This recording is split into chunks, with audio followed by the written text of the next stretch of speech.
Meus caros, hoje começa um ciclo novo na vida dos professores.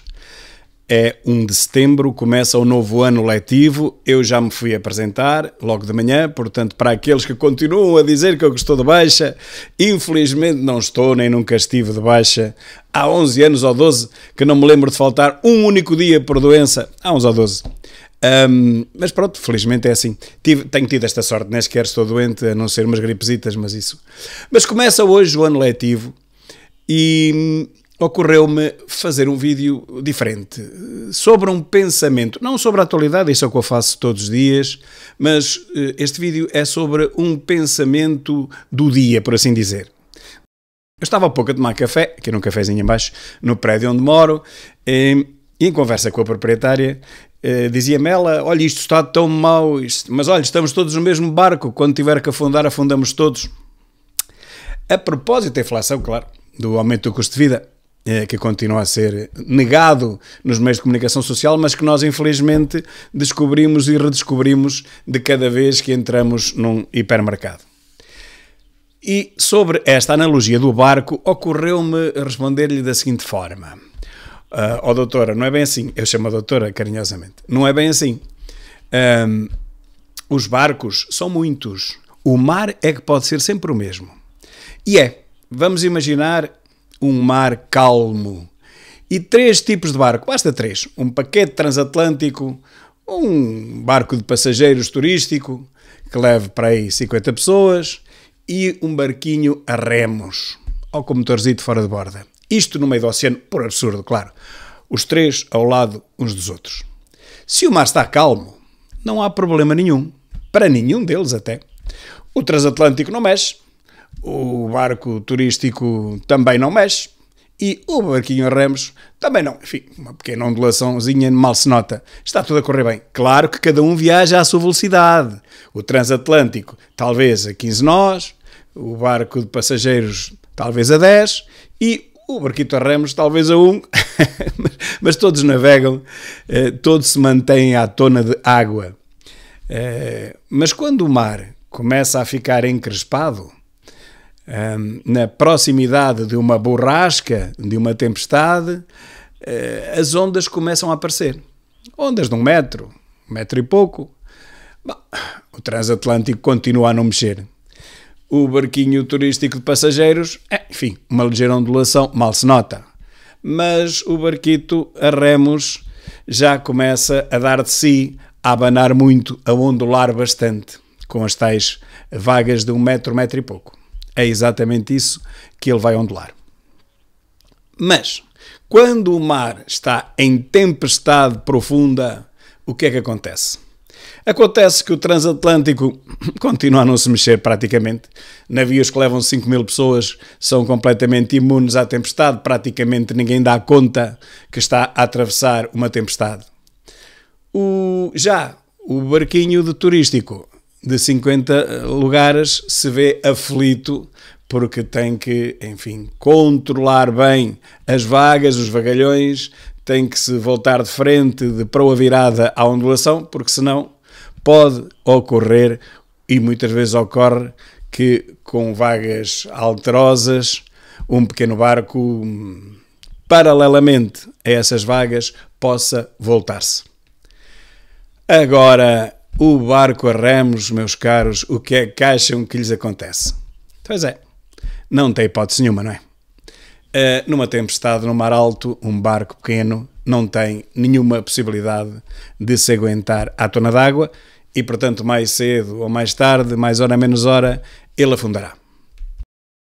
Agora vejam esta analogia transportada para os vários países, as várias potências mundiais, sendo que o mar é o mundo, é o planeta, é a nossa situação económica global. O transatlântico são os países muito desenvolvidos, os navios turísticos de 50 lugares, enfim, os países em médios, e o barco a remos são os países mais pobres que têm menos possibilidade de navegar. Não preciso voltar a repetir tudo, não é verdade? Em tempos calmos tudo navega bem, a várias velocidades, como sempre. Ao contrário do que dizem, que um barco a remos converge para um paquete, é mentira. Nós nunca convergimos para a média dos países europeus, quanto mais para os países mais desenvolvidos, mas enfim, dizem-nos isto. Mas um barco a remos nunca chega à velocidade de cruzeiro de um transatlântico. Mas quando o tempo começa a ficar mau, são os barcos a remos, são os países mais pobres aqueles que primeiro sofrem, os outros vão se mantendo. E quando estamos em tempestade perfeita, como é o caso atual, infelizmente o panorama económico mundial, os barcos pequenos, os barcos a remos, não têm hipótese nenhuma e os barcos pequenos vão se ver aflitos. Mas nós que somos dos barcos mais pequenos, bom, talvez não sejamos um barco a remos, mas somos seguramente uma pequena lancha com motor fora de borda, talvez uma lancha de borracha equiparada àquelas que são usadas para visitar as grutas de Benagil, no Algarve, que eu já visitei por 2 vezes, por acaso, este ano foi a 2ª vez. Esses barcos que levam 10 pessoas, 12, não têm a mínima hipótese de se aguentar à tona d'água no mar alto durante uma tempestade perfeita como aquela que nós estamos neste momento a enfrentar. E, portanto, por mais que Costa nos diga que nós não estamos diretamente afetados pela crise da Ucrânia ou da Rússia, afinal de contas, fomos aqueles em que a inflação mais se fez sentir, e até por um motivo, porque somos dos mais pobres. E, portanto, enquanto um multimilionário está-se a marimbar completamente para a inflação, quer lá ele saber do preço da massa, do feijão e do grão, do bacalhau ou da salsicha, o que é que o milionário quer saber disso? Nada. Mas nós, os pobres, os pobrezinhos, os mais pobres dentre os mais pobres da Europa, nós temos que fazer contas ao tostão para conseguir chegar ao fim do mês. Reparem que os portugueses têm um ordenado médio que ronda os 887 euros reais. Não me interessa nada que venham dizer que isso dá 1.200 e tal, 1.300 euros brutos. Brutos são eles. Eles é que são brutos, porque depois de líquido a gente traz para casa, a média dos portugueses não chega a 850 euros. Como é que com uma inflação, mesmo que fosse aquela que dizem que é o dobro em termos reais, em termos de custo de vida, que é o dobro à vontade, mas mesmo que fosse só 9%, como é que quem ganha 835 euros pode alguma vez fazer face a um aumento de custo de vida, mesmo, repito, que fosse só 9% de inflação? Tem hipótese nenhuma. A pessoa já mal aguenta chegar ao fim do mês sem inflação nenhuma, quanto mais com um aumento gradual de preços de 10%. E agora reparem agora na segunda parte deste pensamento que vos quero transmitir neste vídeo, que é a maior falácia que eu tenho visto desde aquela conversa de estarmos a convergir para a Europa e afinal estamos cada vez mais pobres e a Europa cada vez mais rica e continuamos a convergir, dizem estes tipos, porque as estatísticas dizem o que nós quisermos que elas digam. Agora vejam esta falácia, é que a inflação é medida de ano a ano. A inflação deste mês tem a ver com o preço dos produtos, de um cabaz de produtos do ano passado, por esta altura, no mesmo mês. Ora, o que é que vai acontecer, e já está a acontecer? Vai acontecer que esta gente, para não lhes chamar bandidos, agora, cada mês que passar, os próximos meses, eles vão dizer que a inflação vai nos ser vendida como cada vez estando a descer mais. E realmente, em termos dos rácios, das tais estatísticas que dizem aquilo que nós quisermos que elas digam, realmente isso tem um fundo de verdade. Sabem porquê? Porque faz agora um ano. Agora, justamente um ano, no final do verão passado, das férias do verão passado, que os preços começaram a subir. Upa, upa. Ok? Recordem-se disso. Em setembro do ano passado, já se notou um aumento de preços relativamente a agosto do ano passado, que ninguém falava em guerras, ninguém falava em nada dessas coisas. A pandemia estava-se a acabar, ou acabou-se, as pessoas começaram a comprar e os preços começaram a subir. Portanto, em setembro do ano passado, os preços naturalmente já começaram a aumentar relativamente a agosto do mesmo ano. Portanto, quando nós chegarmos ao fim de setembro, estamos a começar agora, eles vão nos dizer que a inflação ainda baixou mais. Porquê? Porque o valor base de setembro do ano passado já era bastante elevado relativamente aos meses anteriores do ano passado. Portanto, a inflação, a manter-se este ano, nós ainda vamos ter um aumento de preços relativamente a um aumento já verificado no ano passado, por esta altura. Entendem?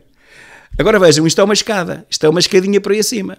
Setembro do ano passado, os preços aumentaram. Outubro, aumentaram mais. Novembro e dezembro e janeiro, até que chegámos depois ao 24 de fevereiro e à guerra da Ucrânia. Mas já 2 meses antes disso, os preços tinham aumentado muito.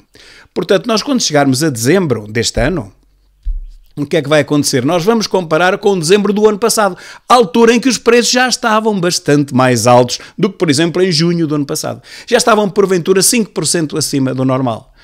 Quando nos disserem em dezembro que a inflação não está a aumentar, ela naturalmente está a subir, porque está a ser relacionada com meses do ano passado em que já havia bastante inflação. Estão a perceber isto?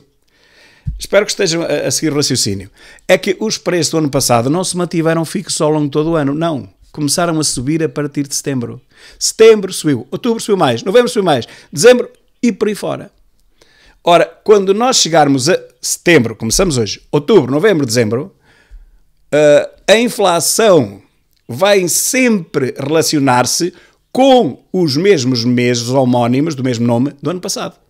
Portanto, mesmo que a inflação não aumente, ela já está a subir automaticamente por via de se referenciar a meses em que a inflação, o ano passado, já tinha aparecido. Estão a ver? Vou-vos dar um exemplo. Média de preços em agosto do ano passado, 100. Média de preços em setembro do ano passado, 105. Ora, este ano vai-se ter uma inflação, por exemplo, 10%, já é sobre o 105, não é sobre o 100.